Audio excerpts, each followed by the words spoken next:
G'day. My name's Chris Reid. I'm the CEO of Neometals. We are an ASX and AIM listed technology developer. Our focus is in the continual improvement and the commercialisation of our innovative processing technologies to make greener battery materials. Chris, good to see you, sir. Look, I want to kind of catch up because we've seen lots of lovely headlines like Mercedes, binding agreements and stuff, and obviously the numbers coming out of the Vanadium project, all good. But I want to start with a basic question. Do you think that the market now understands what type of company you are? You've come from being a miner to, I guess there's a kind of partner model in the world of engineering and industrial. Is it? I mean, how are you describing yourselves these days? And do you think people get it? Yeah, look, from our history in mining, and having developed the world's second largest hard rock source of lithium and being involved in industrial minerals, we've always looked at downstream processing. So we've developed downstream processing technologies to, essentially make more margin. So we've developed technologies in lithium processing, lithium battery recycling, vanadium recovery from waste products, and we've still got one residual mining asset. So I think, we've developed those technologies as a sustainable competitive advantage. And then we've sat back and thought, actually, we can use these technologies to build businesses. And clearly we've partnered with SMS to develop the lithium-ion battery recycling technology.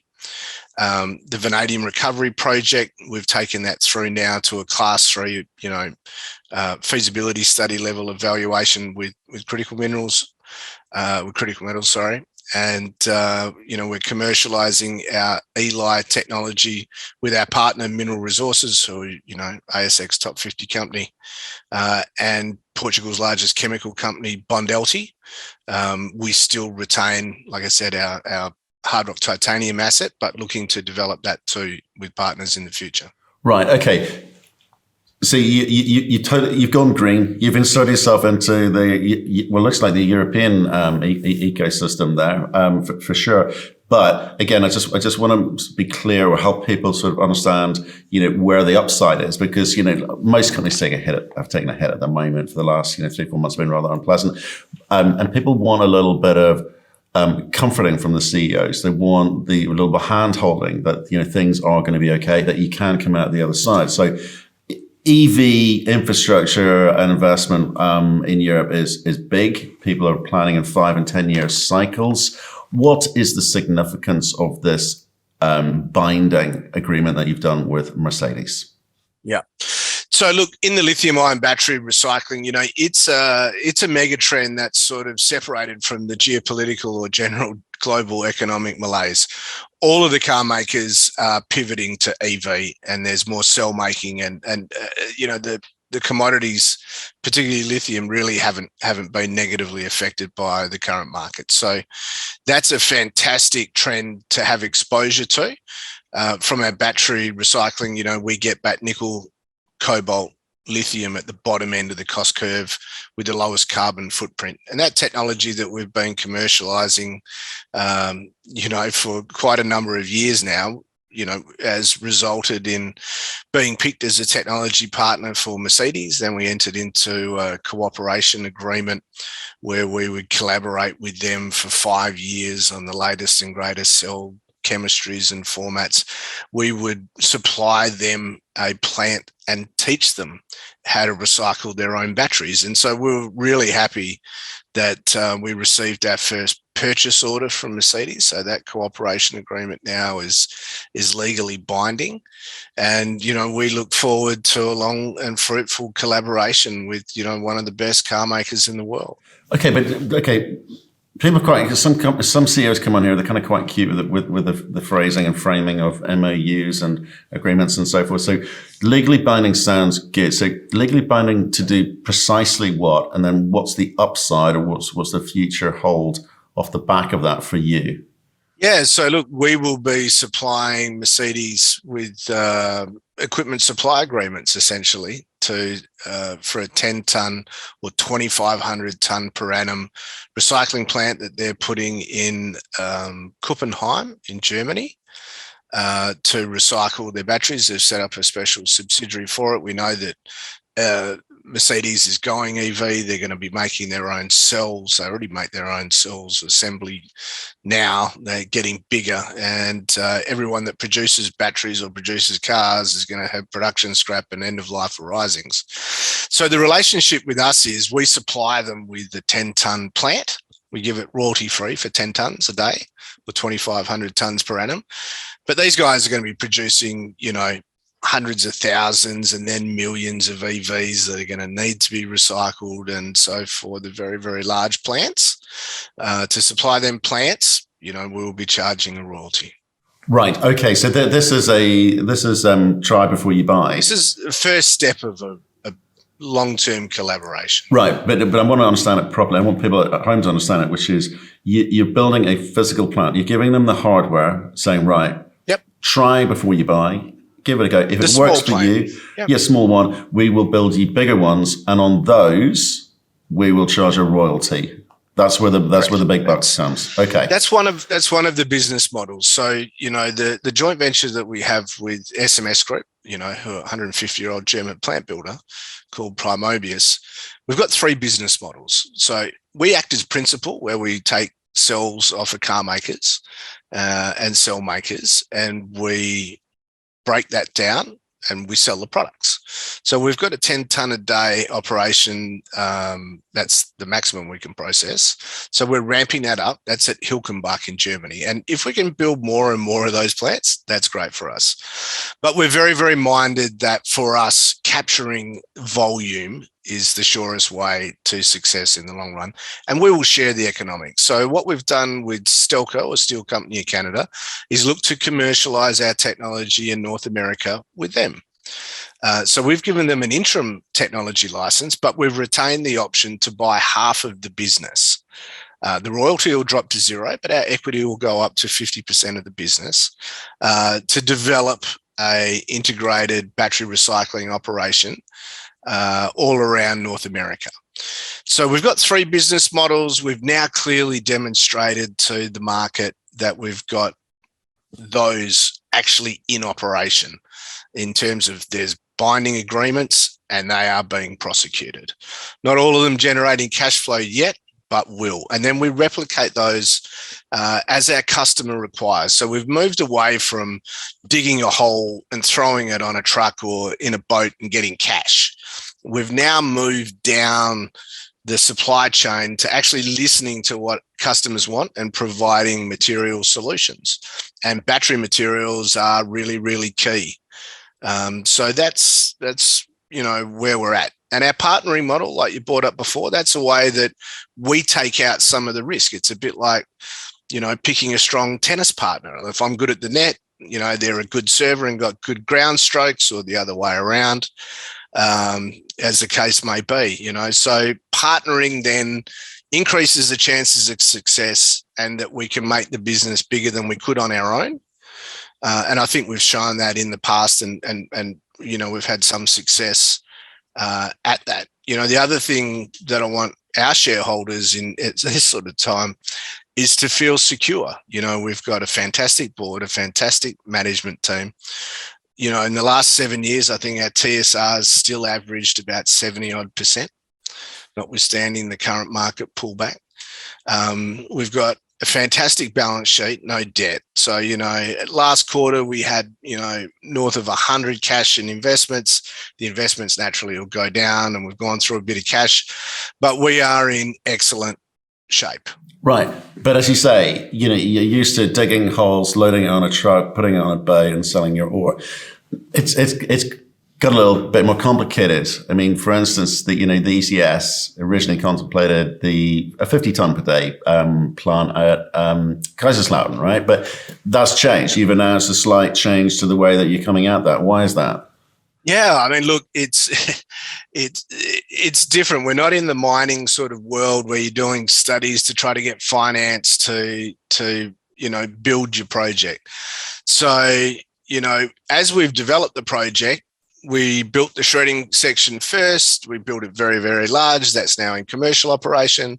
The refinery hub is still in the demonstration phase, and we're still running trials for customers on that. And so the front part is ready. Mercedes have signed up for a 10-ton. We've got a 10-ton. Stelco have signed up for a 10-ton. And so that's what our engineers have been focused on delivering, is the front-end engineering for those plants ahead of the equipment supply contract, because we're actually going to enter into commercial agreements where we're going to supply them plants for a price. So we will have some exposure. So what we've decided to do is to delay the refinery, because no one's making investment decisions on the refinery in the next 6 months, right? So we've just said, concentrate on delivering per our contractual obligations to Mercedes and Stelco, and then put the engineering cost study for the hub as a sort of secondary or tertiary priority. So tell me this, like, everyone obviously knows who Mercedes is, right? No problemo on that. Stelco, I mean, are they significant? Stelco, so steel company of Canada. Yes, they are. It's the national steel producer of Canada. They have been around for about 100 years. I went to their headquarters last month, and really impressive. Still got the old cenotaph from the wars, and it's old school. It was, they were one of the biggest steel producers outside of China. I think Hamilton topped out at over 10 million tons of steel, more than 100 buildings up there. They're Stelco's listed on the TSX. They've got a couple of billion market cap. It's the real deal. So they produce specialty steels, predominantly, that go down into the automakers. So yeah. And I just want to ask, because again, I guess if you're in Hamilton, you'll know who they are, and maybe if you're Canadian, you might. But I just want to understand the significance of the levels of the partnership you're picking, because so far it's been pretty punchy, but Stelco kind of fit that category. Okay, get it. So before we go down the vanadium component here, you're saying that you're still focused on this hub and spoke component. You're still focused on obviously delivering into real contracts with real companies, and the kind of, I guess, slightly more theoretical study component is taking a little bit of a back seat. Is that how you're framing it? Yeah. So look, our contractual obligations. So Mercedes-Benz would order the spoke plant before the hub. Stelco contemplate the spoke before the hub. And indeed, our optimal model going forward is a number of spokes with a larger centralized hub. So the investment decisions for the hydromet hubs are a couple of months behind the spokes. Everyone wants spokes, and they want them tomorrow, right? And we're fortunate we're going to be supplying a plant that will be actually operating, and people just come and have a look at it and say, this looks great. And we're like, well, sure, we can build you one, or we can build you two. And so, yeah, it's a completely different, you've got to stop thinking of the mining mindset. We're in the business of selling plants, preferably for us as principal, where Primobius buys them off of SMS, but equally they can be supplied into joint ventures where we, utilize our access to the technology to get into those joint ventures and to grow the volumes. So, from production scrap through to the larger end of life volumes in time. And so depending on your risk return, otherwise you can just do plant supply and pick up royalties, right? So different customers want different things. Like if you're a car maker and you want to produce millions of cars and you want to recycle millions of cars and you want to buy plants and do it yourself and pay a royalty, which gives you the lowest cost of recycling. Okay, but we're open for business. No, I get you open for business, and at this nascent stage, those discussions in terms of what that looks like is there to be discovered. But if I look at something like that, I'm going to say, well, how do how do you fund the builds, and who funds the builds, and and how does that affect Headco, i.e. Neometals, but their bottom line, because you've got a lot of money, but it's soon run out if you're funding these spokes, as it were. Sure. Yeah, look, I agree totally. So we've already funded the Hilkenbach plant, so that will that will make money at its nameplate capacity, so we don't have to worry about that. Mercedes-Benz, we're doing plant supply, or licensed plant supply. So Mercedes will be paying for the plant. So there's only a working capital timing there. In terms of the plant for Stelco, we're licensing them, but then we've got the option to buy in to between 25 and 50% into the Stelco special purpose vehicle that'll be doing recycling. So Neometals, if Primobius has 50% equity in it, Neometals will have an equitable share of 25% of the capital costs. That's pretty modest to start off with. So under no scenario do we envisage that the early stages we're going to need to resort to debt funding or anything like that. For the hydromet hubs that are the larger bits, yes, but it's much easier going to a bank saying, actually, we're going to have this shredding spoke. When we start drawing down money, well, actually, you got to draw down your equity before they'll let you draw down their debt. We'll actually be producing cash out of the front end of the plant, and it's lower risk. If it's lower risk, it's lower interest rates, and we're not living in a bubble down here. It's our inflation. It's not your 9.1, but I'll bet the next number that comes out in the next 2 weeks for us will be 7.1. So we've got to be cognizant that the cost of money and everything has changed a bit, and that board management of and the founders of the largest stockholders, and so we are very, very cognizant. We just celebrated our 20-year anniversary on the Australian Stock Exchange, and we'll be around to celebrate our next 20. Fantastic. Right. I want to stick with money, though. You need to help me here, because we do need to stop thinking like mining investors, because you're no longer that company. But I do want to understand the money flow. You say we'll be throwing money off the front end. So great, I understand that bit.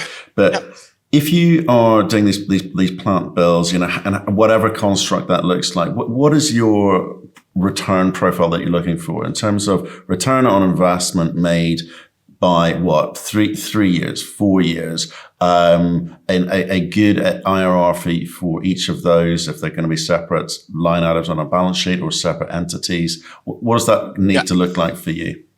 Look, we do have hurdles on what we define for an ideal project. Suffice to say that the battery plants under any scenario blow them away.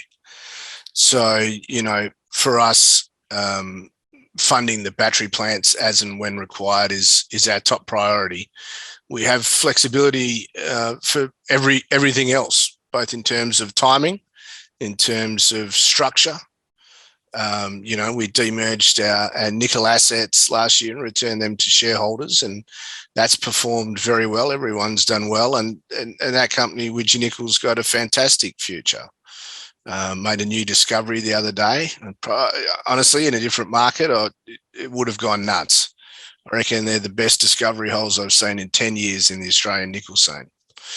But yeah, look, we are cognizant that we have a couple of investment decisions coming up towards us. We will prioritise the requirements of the battery business above all others because they have the quickest payback.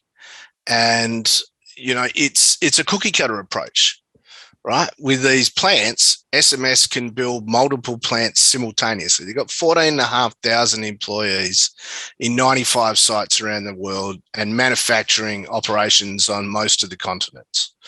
So, we want to roll plants out in Europe, in North America, in Asia.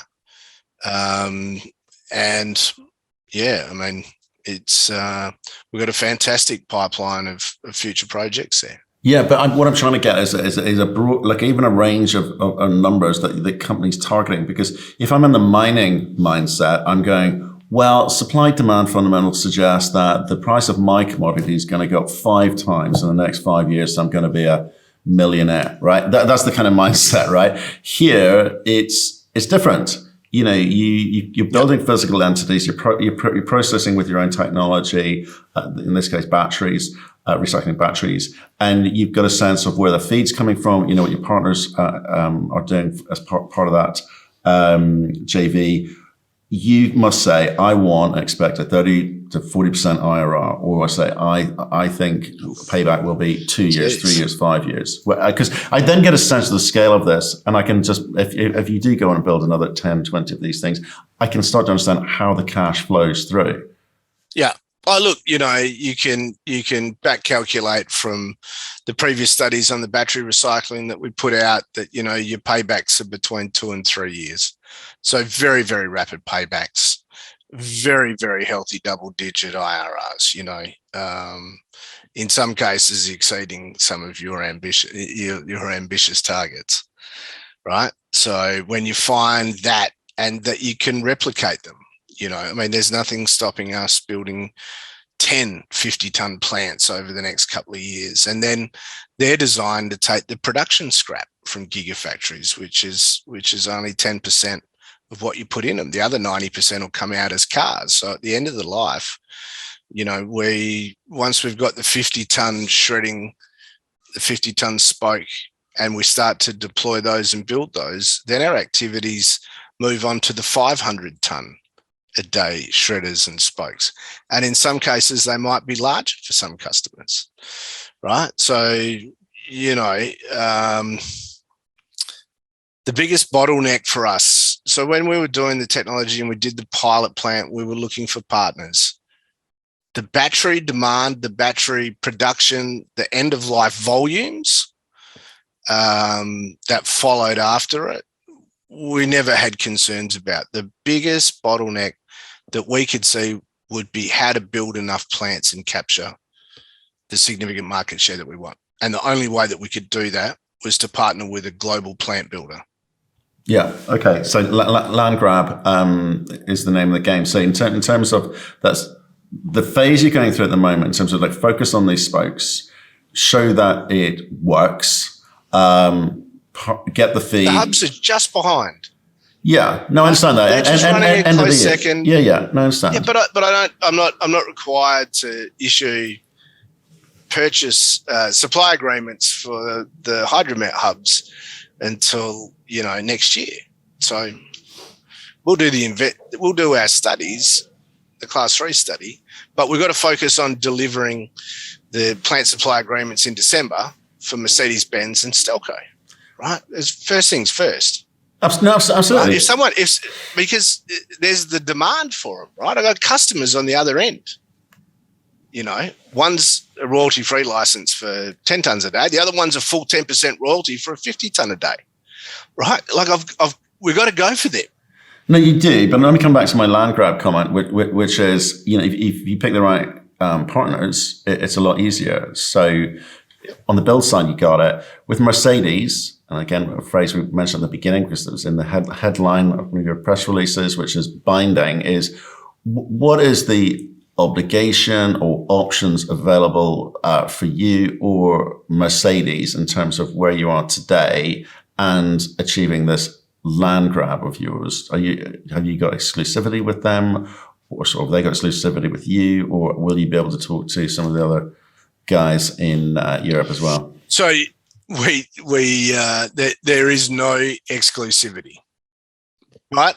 You know, they're building a recycling facility, and the R&D collaboration, and the German government's announced that it's tipping in 17 million euros, and we're supplying the plant, and collectively, you know, Mercedes and Daimler and us and 3 of the technical universities are entering into a 5-year collaboration, you know, to cover everything from discharge, dismantling, our shredding and our hydromet the transportation, permitting, artificial intelligence, you name it. So our contribution, what we have to contribute into that, is binding, and so you'll have SMS personnel, Neometals personnel through Primobius in that facility. We co-own improvements that we generate in that collaboration. It'll be brilliant because we have to do that anyway to make sure that our technology is best of breed. To be able to do that in such an environment as Mercedes-Benz R&D is, you really couldn't have written a better story if someone gave you a pen and a blank piece of paper. No, it's gone well, and hitting deadlines broadly. So yeah, it's all good. Are you feeling stretched at the moment though? Oh, we've actually built our team up. We've got a fantastic team. Actually looking to hopefully get a little bit of extra room in the floor above us to put one of the teams into. So no, look, we're not without some growing pains for sure, as Primobius is. And as evidenced, I've got certain pools of engineers. I'd rather them working on real plants than imaginary plants. Future plants, you mean? Future plants. Okay. Until you got a client that wants one, it's imaginary. Right. Okay. Good update. Things are going well. So I guess you'll when you've got something to say, you'll announce it. Can we go to Finland? Kind of interesting. Sure. The vanadium. Okay, you confirmed what you thought. Lowest quartile cost producer of vanadium. But you got some options there in terms of timing and how you move that forward. And maybe your hands are full in Germany and Hamilton and so forth. So what are you thinking in terms of how that project moves forward? Because you've got all of this slag sitting at surface. You now understand the cost involved in terms of processing that. Are you in a rush to do that or not? Well, fortunately, we own the technology. And, the SSAB slag is not the only stores of slags around the world. We've tested other slags, and I've even tested slags that are higher grade than theirs. So, that being said, we've got a dedicated team on the vanadium recovery project, completely separate, in a separate part of the office for the vanadium recovery project. And they've done a great job, on time, in a difficult environment. We've done the pilot plant, we've done the engineering studies with Stelco, and it's delivered what we thought. It'll be in the lowest quartile. That's before counting any captured carbon credits. So we haven't modelled anything in for them. Nothing modelled for the royalties for the byproducts. We've tried to be as hard as we can on this. And fundamentally, it's from a technical point, we've de-risked it. Unfortunately, in the last quarter, as we've been winding up those studies, Finland's neighbour has, exacerbated or upset the world geopolitical balance. And, we find ourselves in a higher inflationary environment. It's upset some of the commodity prices. If you have a look at nickel, copper, vanadium, there's hardly any iron ore, petroleum. Everything's taken a bit of a kick. And look, we're the financial risk of that has gone up. The technical risk has gone down. But we can only control the technical risk. We can't control the prices of the commodities or what the equity and debt markets look like. So we're now at the stage where we're, finalising getting some access to more material off of SSAB to underwrite, that larger plant size. If we don't get it, then we'll probably have to revert back to the original plant size. In terms of timing, we've got an obligation. We've got to try to get the debt financing and the equity lined up. We're flexible in terms of the vehicle. It's not being developed by Neometals. We've got an option to take 50% of that and to license in our technology into that project. So we've got rights there, but we've got no obligation in terms of contingent liabilities associated with the project, which is how we designed it from the start. So it is firewalled from the head company. Right. No, I remember that conversation, but the geopolitical situation is the same for your recycling projects as for any company at the moment. The supply chains are trying to work out new routes to market, and prices have been, well, they've moved around a lot. But I want to understand what are the kind of key decision making components for whether you move this forward, and in what way.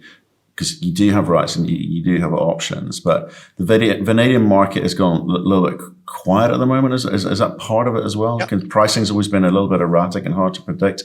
Yeah, look, the prices have come off. So the investment decision that we're facing is to start that supply agreement with SSAB. So to prepay for slag, and to start taking deliveries. We probably don't have to start constructing the actual processing plant for 6 months after that. Okay. So look, you've got some optionality around that, and like I said, we've got rights but not obligations insofar as we can elect to form a joint venture and to take 50% equity and license in and contribute our share of the financing. Yeah, which is not smart. I mean, $340 million US for that. For the I think the plant. I think it was something like that. The number, right? And but equally, we might take it back down to 200,000 tons, Matt. Right, down from 300. I mean, sometimes you've just got to cut your cloth to suit, right? I mean, if I said to you as a banker, can you get me 180 or 340, right? The 180 is much more palatable. So when you consider the high purity, the zero carbon footprint, the strategic metal from waste sequestering carbon in Europe, I mean, it will be a test. It's no one pulls any punches about it. But I'm just trying to there's different, but that's what we get paid for. But Chris, the difference being, the hundreds of billions of dollars being spent on the EV thematic and all of the commodities involved with that, from your nickels and your coppers and your graphites and your lithiums and so forth. They're making, I said at the beginning, 10. That's a mega trend. Right? That's a mega trend, right? But this one's not. Exactly. Well, that's what I want to get to, right? 80% of demand is still linked to global steel production. Yeah. Yeah. Right? Okay. So vanadium redox flow batteries are not a reality at this point. They're not mature enough, to have that massive increase in the demand. Right. Right. So like I said to you, we are very risk conscious people. Yeah. Okay. So how much time have you got then in terms of making decisions as to how you structure in terms of these rights, how you move forward? Are you kind of up against the wall? Yeah, so you got to make a decision on going unconditional on the SSAB. So it's conditional to the extent that we make a decision to start deliveries and prepay. That's 31st of December this year. Okay. Given what you said, it's kind of an interesting place for people who are not in the bottom quartile, cost quartile, for vanadium. It has always been erratic, but if you're in the bottom quartile of anything, it kind of helps a lot. Those marginal projects perhaps going to suffer a bit and, yet again, feed into that whole vanadium investing quandary. Well, look, to get the financing, if the debt's not available, then you have to look to get equity, and equity can be either in the head company, which we're pretty precious about, or it can be down in the special purpose vehicle. Okay. I mean, it needs money. It doesn't necessarily need all of our money. No. So you're not under any pressure financially, and you're not under much pressure in terms of time either. So how long could this sort of sit around and not do anything in terms of not burning through cash in an economic environment like we're in now? Oh, well, in terms of, the project's now that we've finished the studies, we're just moving into the financing. So I'm pleased that the velocity of spend on the project has been largely curtailed. Okay. Yeah. Okay. Well, let us know. I mean, we own the technology. Like I said, there's H2 Green Steel that's looking to start in a couple of years later. We've got other third-party materials that we've got complete flexibility as to when we look at them. I mean, you got to remember those slags have been generated by SSAB for sort of 40 years. Can I just say, so again, this might be outside of your comfort zone in the sense that I want to commentary on Finland. I mean, are Finland or your Finnish partners nervous about their neighbour next door? We're hearing, Finland applying to be a member of the EU, etc. Is that making things a little bit uncertain? Of NATO. NATO. Sorry. NATO. I'll probably feel better if they become a member of NATO. Yeah. Yeah. Look, I think if there's a bully in the schoolyard and the other kids want to club up together, joining the club doesn't seem to be a bad idea to me. There we go. Okay. Well, appreciate your time today and the update. So it's motoring along, and I think, as you say, people are kind of seemingly understanding that you're no longer a miner in the sense that you used to be. It's a battery materials producer. Yeah. Just give me a quick titanium vanadium at Barrambie. Is that parked up? Yeah. So look, we have the samples up in China. And they will soon start their commercial smelting trials. The prices of ilmenite, I don't know, look, perhaps when you and I started talking, they might have been $200, $470 now. It's fantastic. For the last 5 years, it's just been a beautiful stairway to heaven, just one step at a time, slowly ratcheting up. Hasn't taken a backward step. Everything we said about the global shortage of chloride grade feedstocks and the need for smelting stuff, and it's not demand pull that's pulling the prices up. It's a genuine step change in supply downwards. It's fantastic. What's the model? What's the model there? Is it another Mount Marion moment, or you got other plans? We've got strong expressions of interest from contractors to participate. Not only contractually, but in the ownership structures. We will look at digging it up and doing gravity separation and trucking a concentrate back onto a ship and selling it up to China.